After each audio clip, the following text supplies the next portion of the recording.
حضرت عمر فاروق رضی اللہ تعالیٰ عنہ مدینے کی گلی سے گزرے، امیر المومنین ہے، مدینے کی گلی سے گزر رہے ہیں، ایک گھر کے اندر سے بچیوں کے رونے کی آواز آئی، بچیاں رو رہی ہیں، اور بچی اپنی ماں سے کیا کہتی ہے؟ کہتی اماں ابو بکر تو اب انتقال کر گئے، حضرت عمر کا پہلے دن ہے خلافت کا، اب ہمارا کیا بنے گا؟ ابو بکر تو وصال کر گئے۔ حضرت عمر فاروق رضی اللہ تعالیٰ عنہ نے رونے کی آواز سنی، دروازے پہ دستک دی، کہا بیٹو کیا بات ہے؟ تو بچیاں کہنے لگی عمر ہمارے ابا جی ہماری 10-15 بکریاں ہیں، تو ہمارے والد صاحب ان کا دودھ دھو کے بیچا کرتے تھے، گزارا ہو جاتا تھا۔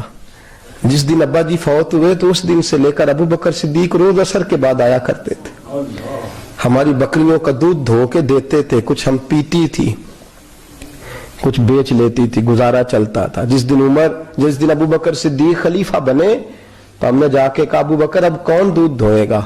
تو سیدنا صدیق اکبر رضی اللہ تعالیٰ عنہ نے فرمایا بیٹے پہلے تو میں مرضی سے خدمت کرتا تھا، اب تو مصطفیٰ کی امت کی نوکری میری ڈیوٹی بن گئی ہے، تو میں آؤں گا۔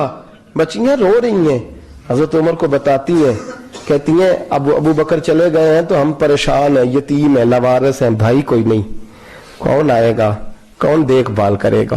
حضرت عمر فاروق گھٹنوں کے بل زمین پہ بیٹھ گئے، ان چھوٹی چھوٹی بچیوں کو سینے سے لگایا، فرمانے لگے میں ابو بکر کا کیا کروں، میرے لیے رستے بڑے مشکل کر گیا ہے، میں اس کے کس بادشاہ وقت ہو کے وہ غریبوں کے گھروں میں آ کے ان کی بکریوں کا دودھ بھی دوتا تھا، امیر المومنین ہو کے یہ رنگ بھی تھا۔